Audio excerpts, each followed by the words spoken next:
survive and thrive on the witness stand. And he said, but I might also talk about secret servers. So perhaps both. We'll find out as we welcome Dr. Michael Alexander. Thank you very much. I spent 25 years as an expert witness. I went on the witness stand. I advocated for various causes in the electric and natural gas industry. And I stood up to the lawyers, and I stood up well. I won $1.4 billion worth of cases, which meant I felt comfortable doing it, because I'd been trained. How was I trained? Well, part of it, frankly, was the simple reality of Toastmasters and table topics. But just as people go into table topics, a little bit like a deer in the headlights, people go on the witness stand, ill-prepared, and their life is out of their hands. And these are important things that are going on in their lives. They may be divorce proceedings, child custody, loss of a job. In some cases, as Dr. Jones pointed out, they may be up for criminal charges and have no idea what's going on around them. And if there's one thing I hate, it's the concept of someone being a victim. So I wrote, Survive and Thrive on the Witness Stand. Because I wanted people who were going to be on the witness stand to know how to handle themselves. They tell you, oh, just tell the truth and everything will be fine. That's like saying if you go into a poker game, bet high if you have 4 aces. Not bad advice, but it's not going to make you rich. So I would talk to people about the things that they never seem to really understand, particularly if they've learned about being in court from television drama. And that is that court is theater. I told them that you have to understand how you dress matters. But if you're answering a question very simply, then you're not building a story.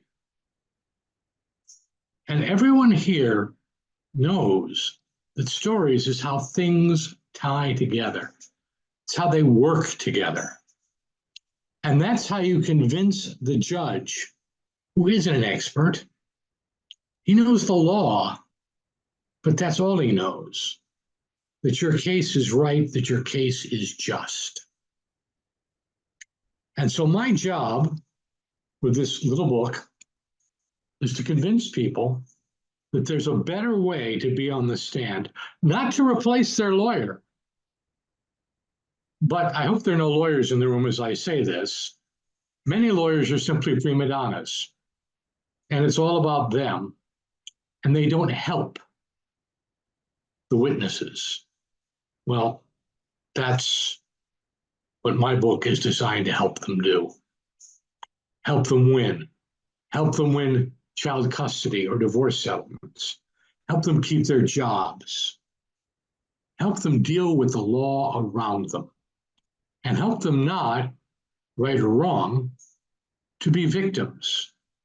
So I wrote the book. I have, as I say, over 25 years of experience doing this. And it was a passion for me to share that with the rest of the world.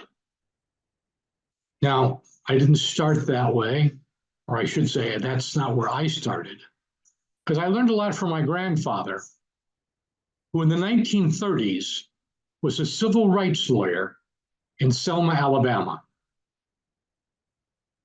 And he taught me a lot about learning to fight for what's right.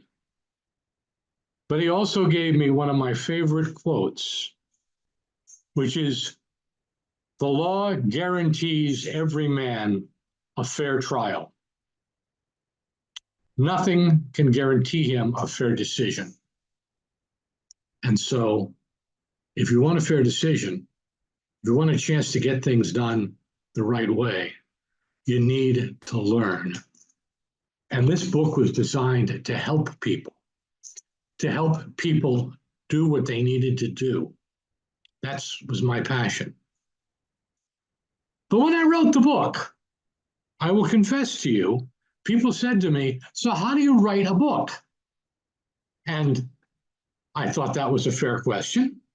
So I decided to demonstrate it. And I produced this book, Secret Server, Hillary Clinton's Deleted Emails. Now, I know what you're all wondering. How did I get that information? Well, to be honest with you, I spared every expense to get my hands on the deleted emails. And yes, every one of them appears right here on a blank book. Because after all, they're deleted. And I showed people as I did it how you could write a blank book and how to publish.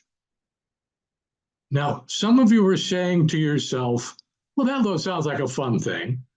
But other than having fun, is there a purpose? Yes.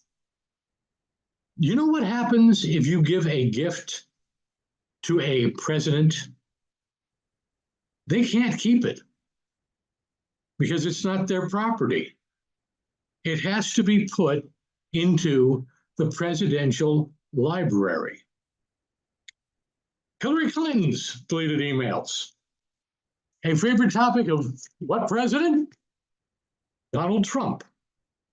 Which means that this book is my chance at history, as I will have a book published and placed in the Donald Trump Presidential Library and Casino in the very near future. Madam Toastmaster,